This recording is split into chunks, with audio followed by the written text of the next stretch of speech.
அம்மாவின் செல்ல பிள்ளை, நான் அம்மம்மாவின் செல்ல பிள்ளை என கொஞ்சம் பேசும் மழலைகளும் சமூகத்திற்கே செல்ல பிள்ளைகளாக பிரசவித்த மாற்றுத்திறனாளிகள் படிப்பதற்காகவும் பாதுகாப்பிற்காகவும் அதிகம் தஞ்சம் புகுவது எம் அரசு பள்ளியில் மட்டுமே.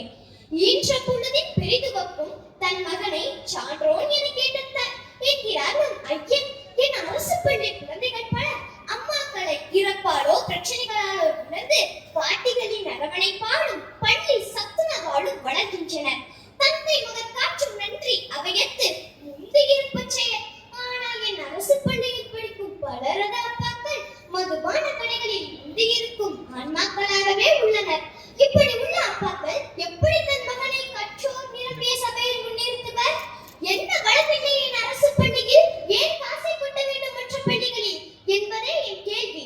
ஆம், போதுமான கட்டட வசதி, நூலக வசதி, கணினி வசதி, கழிப்பறை வசதி, சத்தான காலை மதிய உணவு, அறிவார்ந்த ஆசிரியர்கள் என அரசு எங்களுக்கு அதிகமாகவே கை கொடுத்து வருகிறது.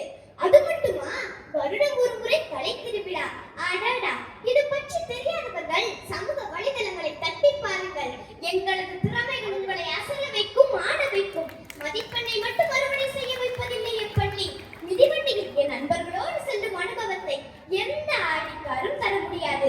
எப்பள்ளி எல்லா சூழலிலும் வாழ கற்றுக் கொடுத்துள்ளது. கல்வி மட்டுமே வாழ்வை மாற்றும் என புரிய வைத்துள்ளது. வறுமை மாறுதலில் உயரவோர் தடையில்லை என உணர வைத்துள்ளது. ஆம், என் அரசு பள்ளி வறுமையின் அடையாளம் அல்ல, பெருமையின் அடையாளம்.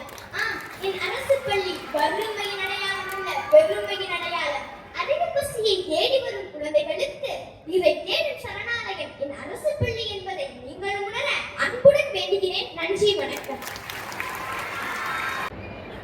உங்கள் அனைவின் சார்பில் தனியாளாக மேடைக்கு வந்து மிக சிறப்பாக உரையை நிகழ்த்தி உங்கள் சார்பாக மாண்புமிகு துணை முதலமைச்சர் அவர்கள் கையெழுத்திட்ட புத்தகத்தினை பெற்றுக் கொண்டிருக்கிறார்கள். ஊராட்சி ஒன்றிய நடுநிலை பள்ளி மாணவி. ஒரு மிகப்பெரிய கைத்தட்டல்களை அளிக்கலாம். உங்களுடைய ரெப்ரசன்டேட்டிவா தான் இந்த மாணவி உங்களுக்காக இந்த புத்தகத்தை பெற்றுக் கொண்டிருக்கிறார்கள்.